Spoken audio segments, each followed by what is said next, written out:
നീ പോയ ശേഷം ആകെ ഒരു രാശിക്കുറവാ. ഒരു ലോഡ് പോലും മനസമാധാനത്തോടെ കടത്താൻ പറ്റിയില്ല. ലോഡടക്കം 4 വണ്ടി പോലീസ് പിടിച്ചു. ചിന്നാടന്മാരുടെ ഒറ്റായിരുന്നു. നീ ഇനി എപ്പോഴാ തിരിച്ച് നാട്ടിലേക്ക്? ഭായി നിലയിൽ തനിച്ചാക്കിട്ടോ തൽക്കാലം നാട്ടിലേക്കില്ല. പിന്നെ നമുക്ക് വീണ്ടും ഒന്നിനെ തുടങ്ങിയാലോ ഭായി? അച്ഛേ, നിന്റെ കൂടെ ഞങ്ങളുണ്ടാ.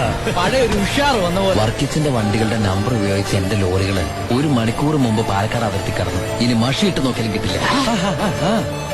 എന്തിനാ വർക്കിച്ചൻ എന്റെ റൺവേ കയറി കളിച്ചത്? അതുകൊണ്ടല്ലേ ഞാൻ കയറ്റി കളിച്ചത്. ഇനി എന്റെ റൺവേ കയറി കളിച്ച ഇതൊരു സാമ്പിൾ വെടിക്കട്ട. തൃശൂർ പൂരം കാണാൻ പോകുന്നേ ഉള്ളൂ. വരട്ടടവേ അടി സക്കേ.